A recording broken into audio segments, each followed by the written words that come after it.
Então, estamos neste momento aqui assim no Estrategizando com um dos homens mais importantes do ponto de vista da história angolana do MPLA, um combatente de antes do 25 de Abril, um lutador pela democracia e pela independência de Angola, com uma história muito curiosa e que merece alguma reflexão, porque nos traz uma outra perspectiva daquilo que é Angola e daquilo que são os angolanos. Como é que começou o seu percurso político? Foi na vertente cultural, se eu não me engano, ou foi ao contrário? Não, eu acho que quase todos nós, ou muitos de nós, alguns de nós, sobretudo de um determinado setor da população, começamos pelo combate cultural, que era na procura de uma identidade angolana, na procura dos valores africanos angolanos, que caracterizavam Angola, e depois, quer dizer, ao fim e ao cabo, eu fiz o combate cultural, político e armado. O combate cultural foi feito na sociedade cultural, começou primeiro em tertúlias de bairro e depois na sociedade cultural, onde era presidente o pai aqui do Anhuca e o Dr. Eugênio Ferreira, uma figura importantíssima e que às vezes é pouco lembrada, mas foi muito importante nessa fase e posteriormente, depois, no combate que ia preparando, digamos, uma certa opinião para a independência e depois no pós-independência. Bom, o que é certo é que o combate cultural desembocou no combate político. O combate político foi aquele a formação de vários grupos em Luanda, clandestinos, etc. Eu fui preso em 1959 pela PIDE portuguesa. As prisões começaram em 29 de março deste ano e estenderam-se pelo ano todo. Atingiu muitos indivíduos que precisamente eram da sociedade cultural de Angola.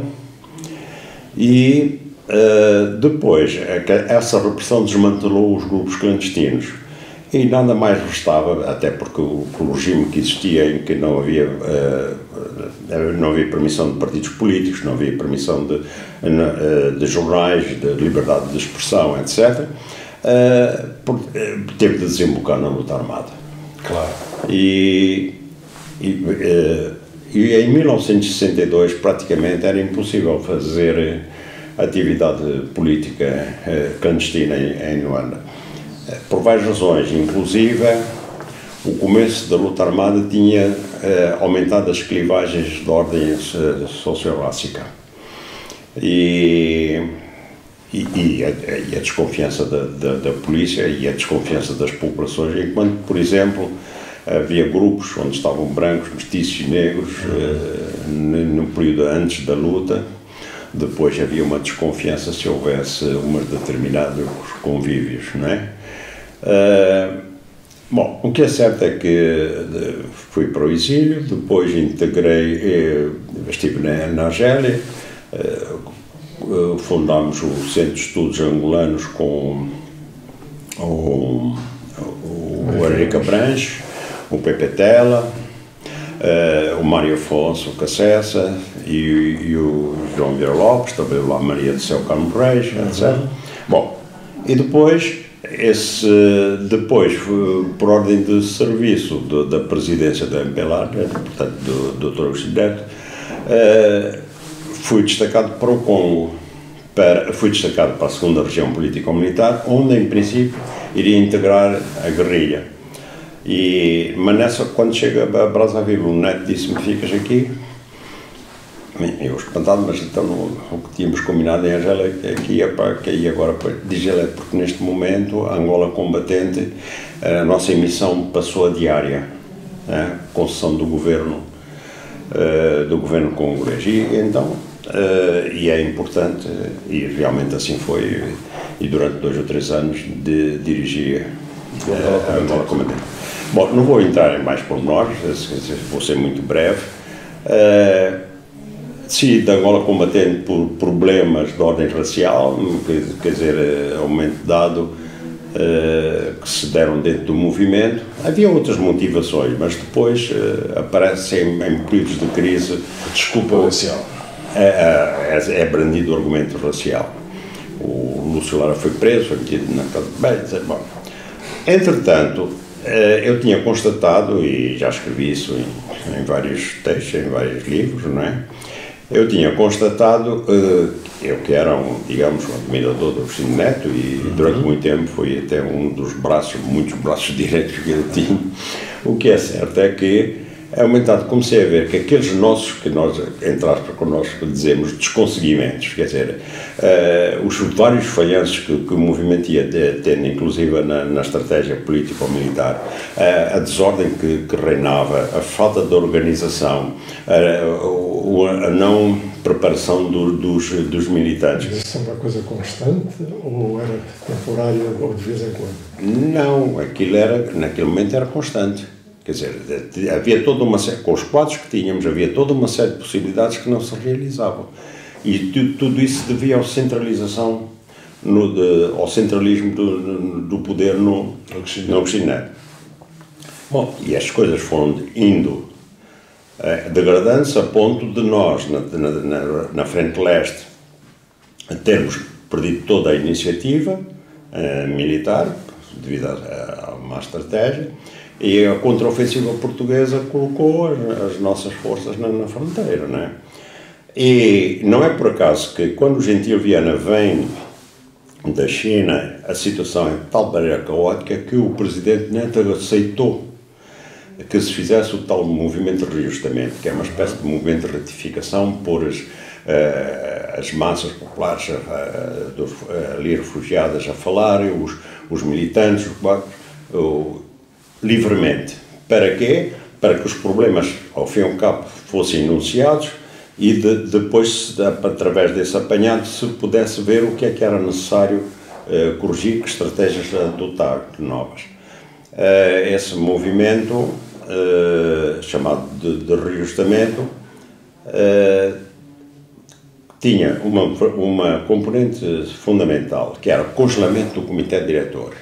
O que quer dizer, para acabar com as hierarquias, para acabar com a coerção. Exatamente, mesmo numa Assembleia. A seguir, o que houve, e depois, segundo o projeto do Gentil Viana, dali sairia a eleição de uma comissão provisória de reajustamento, que ia gerir provisoriamente aquela região, depois noutra região seria também feito o mesmo, e acabaria tudo numa Assembleia que iria refazer a direção por completo. Aí falhou logo o reajustamento, porque o Neto disse, não, a lista das pessoas eu faço. O Gentil discordou, a maior parte dos outros quadros concordaram, praticamente quase todos, os Gicas, os Dilolos, aqueles que se supunham, até o próprio Chipena, por aí fora. Bom, e o que é certo é que isso sucedeu. Sucedeu e dali saiu o novo Estado-Maior. Entretanto, na Frente Norte também estávamos numa situação muito crítica. E é então que se faz o ajustamento, mas aí o Neto já não faz o ajustamento nas bases em que fez lá. Já vem. Ele já nomeia o grupo ativo, porque aquilo funcionava na forma de grupos ativos, quer dizer, em vários grupos de discussão, aqueles elementos que se tornassem, digamos, salientassem pelas ideias apresentadas e pela sua atuação, passavam a fazer parte de um grupo ativo que no fim do dia fazia a síntese e a discussão do que se tinha passado. Que podiam, não eram sempre eternos, quer dizer, o próprio grupo, o pequeno grupo de discussão podia dizer, não, afinal este senhor não tem nada que estar ali, que não nos representa, não apresenta os problemas como deve ser. Portanto, era realmente uma iniciativa extraordinária. No Norte não, começou logo já escolhidos os animadores que vão lançar as questões. Pronto, mas o reajustamento falhou na Frente Norte.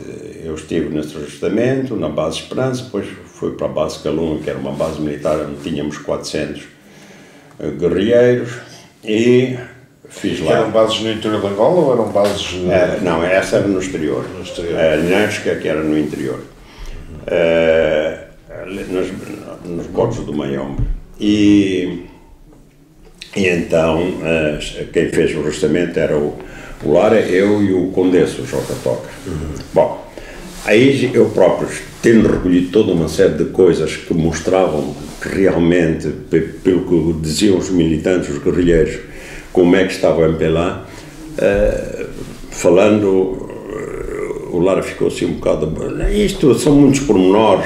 Eu disse, não, isto é a essência das coisas. Bom, por outro lado, o reajustamento falhou também em Brazzaville. Entretanto, deram-se conflitos em que Bakongo e Quimbundos, era por uma questão de mulheres, mas a questão étnica foi levantada e nós dissemos, não, isto não dá.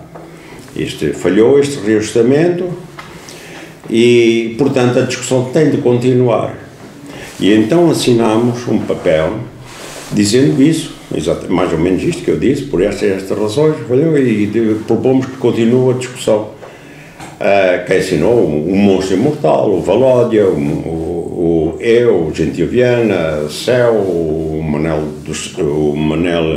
Jorge, por aí fora. Manel Jorge, Manel Domingos Jorge. Manel Jorge, sim. Aquele que era professor e que morreu aqui há 2 anos. Não tive que também andar no Salvador Correia. Não, ele é muito mais novo que, não sei, talvez, de certeza, mas quer dizer, ele é mais novo, bastante mais novo que eu. Manel Jorge. Bom, o que é certo é que o Lara, vocês estão a pôr em perigo o movimento, mandou o telegrama, já tínhamos o SRT a funcionar, o telegrama para o Agostinho Neto, e o Agostinho Neto veio à pressa e disse, se os camaradas intelectuais querem continuar a discutir, fica a discutir que eu vou fazer a guerra, vou fazer a reunião. Bom, nós falamos, perante essa intimidação, lá fomos então para fecho desse reajustamento com a tal Assembleia que devia eleger a nova Comissão Provisória de Reajustamento, que teria 7 membros. Aumentado começam os nomes de alguns contestatários, o Gentil Viana, a Céu, Manel Jorge, a Amélia, Mingas, começam a ficar ali, a ser propostos da Assembleia, e nós vemos que aquilo era uma jogada já, e começam a ser postos, portanto, a ser propostos, melhor dizendo, e a um momento dado, e depois aparece o Pedalé, depois aparece o Mendes Marcelino de vez em quando, depois aparece o Lara, e depois aparece o Zé Eduardo dos Santos, que é aí onde começa a grande ascensão do Zé Eduardo dos Santos. E nós sabemos que o Zé Eduardo tem estado sempre mais ou menos numa situação muito discreta, muito... Bom, e percebemos que aquilo seria na comissão de 7, metia-se 3 contestatários, e a velha guarda ficava a tomar conta agora com o Zé Eduardo dos Santos. Pronto. Aí os Gentilha disseram que não iam aceitar porque não queriam ser dirigentes, etc. E foram expulsos da Assembleia. Outros, por solidariedade, expulsaram-se. Eu, que a Amélia, que estávamos a secretariar, foi interrompida a sessão. Depois disso eu disse, bom, vocês não me puseram aí por eu ser branco, portanto não posso ser diretor, não posso ser dirigente, mas não é essa a razão, mas eu não estou de acordo com o que está a passar aqui. Não, nós falamos do cerco do imperialismo e nós próprios é que estamos a abrir estas brechas todas, a deitar fora camaradas que são importantíssimos, e portanto eu não quero ficar mais. O Lara e o Neto tentaram me reter, também o Dimuca, mas depois também a camarada quiser ir, vai embora. E pronto, foi assim. A partir daí, isto passa-se em fevereiro de 1974. 73. O regimento começou em novembro de 73, prolongou-se até janeiro de 74. A Assembleia dos militantes ativos, que devia coroar o reajustamento, é em fevereiro de 74, se não me engano, 14 ou 19 de 74, E termina desta maneira, ali foi formado o novo Estado-Maior, etc, etc. E daí sai também, aí é o germe para a revolta ativa. Porque depois começámos clandestinamente a dizer, o que é isto? Não pode ser, como é que é isto? Estamos a nos afundar, como é que há? E então, a partir de Brazzaville, várias pessoas e tudo isso foram conversando, até que vamos lançar um manifesto de grande discussão dentro do movimento, etc, etc. Mas depois há uns que disseram, bom, a gente já sabe, quando fomos apanhados no meio disto, vamos apenas ser fuzilados, como foram outros noutros sítios. E então... Só uma dúvida. Diz. A data, já em 74, relacionada com o reajustamento, falaste em 12 ou 19 de fevereiro. Fevereiro de 74. A pergunta é, já estava em Brazzaville o Louco Nascimento? Não, o Louco do Nascimento aparece só no Congresso de Lusaka, em agosto de 74. Já depois de 25 de Abril. Sim, ele e o Nito Alves, são eles que são depois escolhidos por Neto para nos atacarem, mas eu chego lá já rapidamente. O que é certo é que dissemos, bom, aqui nós precisamos, digamos, de um apoio logístico e um apoio, digamos, de preservação das nossas vidas. E falámos com as entidades congolesas, que elas também disseram, a gente já sabe como é que se está também no leste e tudo isso, e, portanto, eles só não queriam que vocês vão formar outro movimento. Não, nós queremos que haja um congresso, que refaça a unidade. Entretanto, Chipenda já estava em incisão desde 73. E, portanto... Aliás, o Chipenda, que não tinha o nome dele, não tinha, digamos, a revolta dele não tinha nome. Quando apareceu o nome Revolta Ativa, ele adotou o nome de Revolta do Leste. Isso é um pormenorzinho. O Angola Livre era de que fação? Que era do Lubito? Acho que era do Chipenda. Bom, o que é certo é que estamos a preparar-nos e, entanto, de repente, o 25 de Abril. Já está tudo, já está redigido o nosso manifesto, e então os congoleses vêm ter connosco, mas vocês acham que devem ir para a frente nesta fase, depois dentro do MPLA, dentro da revolta ativa, nós vamos discutir isto. E uns estavam que não vale a pena, outros disseram não, porque qual era a análise? Não sabia como é que o poder em Portugal ia evoluir. Claro. Aparentemente ia tudo evoluir na direção que o Supino tinha mais ou menos traçado. Aparentemente, quer dizer, nós não tínhamos informação suficiente. E então, nós sempre, se o MPLA vai entrar em concorrência com os outros movimentos, da maneira que está enfraquecido, ele é comido logo ali ao virar da esquina. Bom, então, é necessário que ele realmente chegue forte. Portanto, refazer a unidade, uma nova estratégia, outros métodos de direção e para realmente, neste período de acesso à independência, fazer um MPLA forte. E foi assim que nós propusemos o Congresso, depois fez o Congresso em Lusaka, com o patrocínio também da Zâmbia, etc. Mas, entretanto, é para dizer que tivemos de refazer o manifesto, porque enquanto o manifesto tratava só daqueles problemas, aí tivemos de analisar a nova conjuntura e as perspectivas que se abriam, sobretudo a mudança que tinha havido em Portugal, o que fez com que nós adiássemos o coisa que devia ser até o dia 30 de Abril. Eu próprio saí da minha casa, foi numa viatura do exército congolês para o acampamento onde íamos, onde ficámos. Então aí, o coisa saiu dia 12 de maio, o que deu pretexto para dizer que nós éramos oportunistas, que tínhamos vindo a correr para essa corrida fazendo um manifesto. Ora, é absolutamente impossível toda aquela logística que nós concebemos, os grandes contactos que fizemos com o governo congolês por várias vezes, a vários níveis, fomos subindo de nível, contactos com o Mário de Andrade que estava fora, e depois a feitura que foi tão discutida do próprio apelo, essencialmente ser das mãos do Gentil, mas era sempre um trabalho coletivo, que acrescenta aqui, põe lá.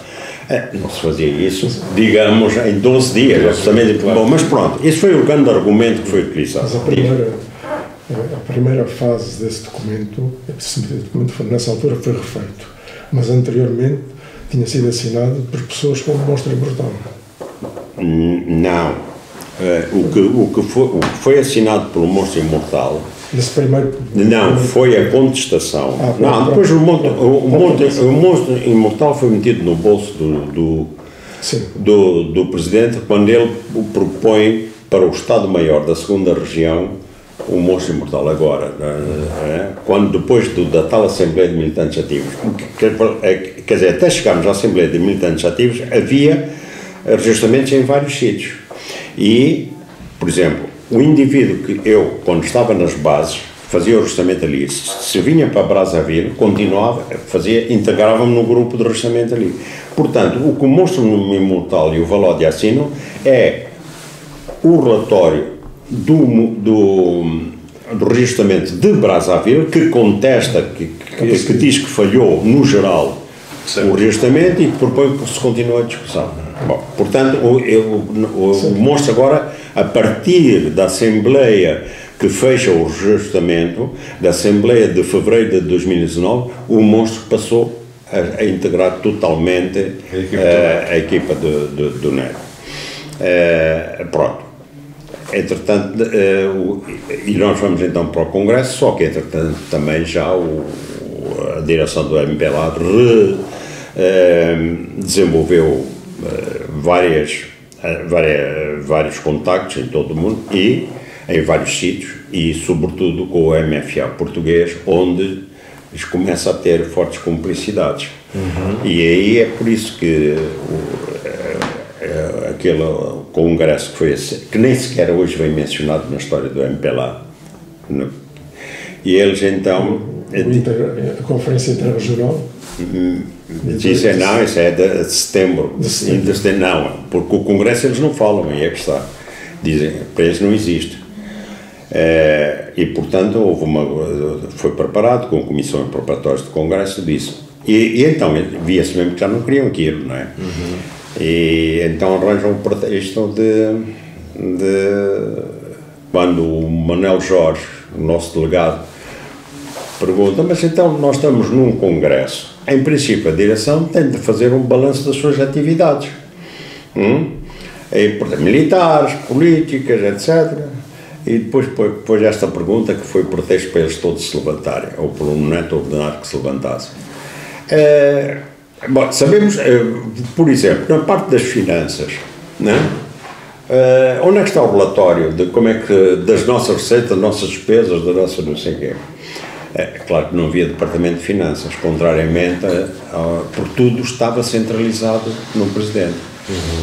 Os contactos secretos, as finanças. Bom, portanto, é aí que se forma a revolta ativa e que depois, isto é para dizer o quê? Neste percurso, que há a luta contra a opressão colonial, a luta pela independência e uma luta que começa a travar-se já dentro do MPLA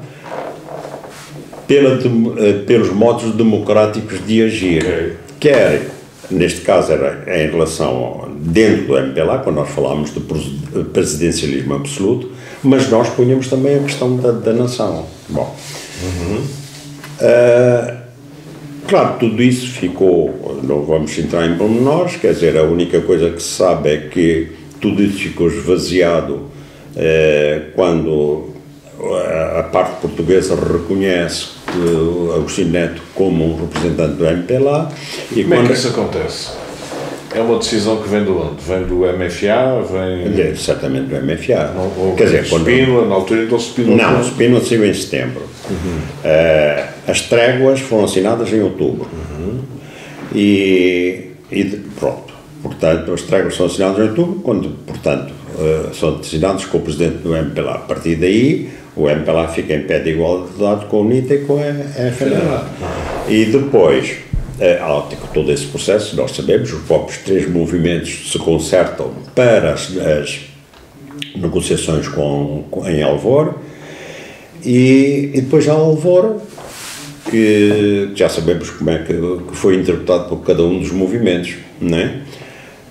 Ou seja, bom, a gente aceita isto por enquanto Portugal não deixa aquilo, mas eu vou apanhar aqui, eu vou apanhar, bom, e porque isto já vinha da própria luta anterior, em que nós nos caçávamos encarniçadamente, quer dizer, a UPA, quem começou foi a UPA, a atacar os guerrilheiros, os guerrilheiros da MPLA e tudo isso. Depois, quando nós estávamos no leste, aquilo que a UPA nos tinha feito no norte, nós fazíamos no leste. Não deixávamos, por exemplo, que a UPA infiltrasse, a FNLA infiltrasse através do Katanga.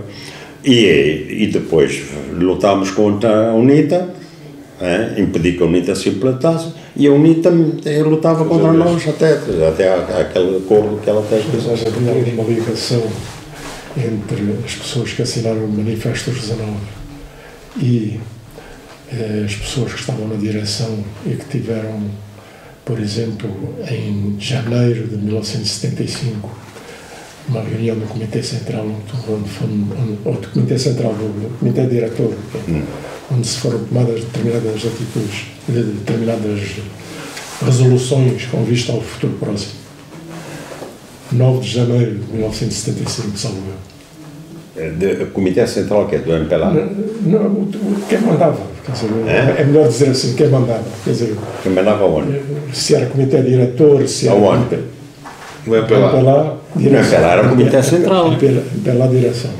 Vamos lá ver, há aqui um hiato que eu não expliquei bem, que é importante para se explicar. Falhado o Congresso de Lusaka, os países limítrofes ficaram preocupados e conseguiram, e fizeram uma reunião. Fizeram uma reunião em Brazzaville, e que dessa reunião, com o patrocínio do Mugabe, ficou decidido que o MPLA teria um presidente, Agostinho Neto, e 2 vice-presidentes, Joaquim Pinto Andrade e Daniel Chipenda. Entretanto, e também foi adotada uma proposta nossa de formação de um comitê central, e aí ficou, a partir daí passou a ser comitê central, em que nós tínhamos proposto que, porque no comitê central ficariam a facção Neto e a facção Chipenda com o mesmo número de membros e nós com menos número de membros. Os intelectuais. Não, nós a revolta ativa. Agora, na revolta ativa havia comandantes, como o comandante Munimambo. Sim. Havia o Menezes, havia uma série de gente da guerrilha, o Totói, o Kivuvo e por aí fora, não é? Mais, o Dr. Videira tinha sido ferido na 4ª Região. Portanto, todos nós pelo menos tínhamos estado nas bases guerrilheiras, mas tinham combatido grande parte, a Ana Wilson, não é? Tinha estado nas bases guerrilheiras, como médica e por aí fora. Portanto, esse argumento era aquele que convinha, não é? À direção. Mas é para dizer que, de facto, a figura do Comitê Central é dotada não só por esses 3 chefes de Estado, como o próprio Presidente. E então o Neto, já agora vou contar um pormenor, pronto, quando o Neto convoca a reunião do Comitê Central em Lusaka, nós mandamos os nossos delegados, tínhamos eleito, nós tínhamos 15, se não me engano, era 30, 25, 30 cada um dos outros, eram 75, e nós só tínhamos 15. E o Chipenda já não aparece, o Chipenda já está feito com a FNLA. E o Neto, isto é o que me foi contado, eu não fui a Lusaka dessa vez. E então o Neto diz, bom, ordem de trabalhos. E o Gentil Viana disse, mas tu continuas com os mesmos métodos? Quer dizer, tu ditas a ordem, não dizes que pontos há a propor, até porque estão aqui... Bom, o Neto disse, bom, eu assim não discuto mais, foi embora. O Joaquim Pinto Andrade, isto são coisas que eu ouvi tanto do Joaquim como do Gentil. O Joaquim vai ter ao hotel, vai ter com o neto ao hotel, e diz, vê lá, pá, se vamos perder esta oportunidade de sairmos juntos e tudo isso, já o estipêndio já está do outro lado. E o neto disse, está bem, a gente vai conversar sobre isso tudo, mas amanhã tenho de sair. E afinal ele tinha mesmo de sair. Os helicópteros da Força Aérea Portuguesa vieram-no buscar para fazer as tréguas, não é? Bom, isso era uma mágoa do dizia ele, nem sequer podia meter, mas não, já tinha aquilo combinado. Quando o Joaquim estava aqui em Portugal, encontrou um dos fulanos que tinha estado, do MFA, que tinha estado na assinatura das tréguas no Mochico, e perguntou, e disse, mas nós não compreendemos, sabe, quando vimos vir o Sr. Neto, nós tínhamos proposto que vocês viessem, e o Neto não tinha desmentido, nós estávamos à espera e nós ficamos intrigados porque é que vocês não queriam vir, não veio. O Neto disse, não quis vir, assim. Bom, seja como for, isto foi contado pelo Joaquim, não está vivo, eu não costumo inventar, mas, portanto, pode ficar todas as dúvidas, mas isto foi o que o Joaquim, das nossas várias mágoas que nos contaram. Portanto, quer dizer, ficou tudo esvaziado, o projeto de Revolta Ativa ficou esvaziado, tanto mais que se tornou agudíssima a luta. Para já dentro do MPLA, muitos que faziam coro connosco nas críticas à direção, quando viram que havia a possibilidade de apanhar o comboio do poder, até se viraram contra nós. O momento não foi oportuno. A única coisa que diziam era que o momento não foi oportuno. Bom, eu não vou aqui citar nomes, mas está-se mesmo a ver toda uma série de indivíduos, de intelectuais e não sei o quê, por aí fora. Bom, que depois até usufruíram do poder, não é? Como ministros ou vice, ou assim, e por aí fora. Bom, isto é para dizer que quando chegamos, depois dos acordos de Alvor, nós vimos que não valia a pena. As cartas estavam dadas e nós propusemos negociações com a direção. E começámos as negociações. Eu até estive na primeira delegação, depois dissemos, tu e o Gentil Viana são muito alvo e irritam as pessoas, porque nós éramos, éramos tidos como fulanos muito empenhados na volta. E as coisas continuaram. Puramente ortodoxo. Continuaram. A provocação dele. Sim, vamos ver, será isso. Bom, mas o que é certo é que depois foram interrompidas as conversações. Quando o MPLA ganha a Batalha de Luanda, nós, através do Eduardo Macedo dos Santos, que era o médico, que tinha sido a Revolta Ativa e que era médico do Agostinho Neto, dissemos, voltámos a insistir para retomar negociações. E a delegação era o Gentil Viana, o comandante Munimambo e eu. Do lado de lá era o Dilola e o Nito Alves. Fizemos 2 ou 3 reuniões e o Nito Alves só dizia, camaradas, vocês fazem uma autocrítica pública perante as massas. E nós dizíamos, bom, portanto, vocês querem o nosso linchamento público, né? Essas reuniões duraram até março de 76. Mais ou menos, até fevereiro, pelo menos, sim.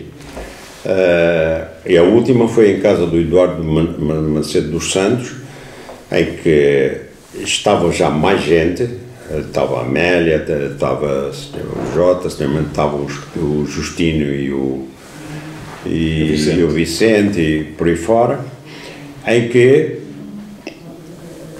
e aí compareceu o Nito e houve uma luta uma luta verbal, mas quer dizer, assassina quase, que se tivesse uma coisa matavam-se entre o Nito Alves e o Munimambo. Ele volta a repetir aquilo, o Nito Alves e o Munimambo, um comandante prestigiado do leste, camarada, mas os olhos dele que fuzilavam, aqueles olhos, os olhos dos dois eram balas, disparavam mal. se tu pensas que me vais ver a fazer uma autocrítica pública perante ti, estás muito mal. Foi uma cena que me ficou sempre na cabeça. Fico bom. O que é certo é que diz. Para tirar só uma dúvida, há o término oficial, formal da revolta ativa.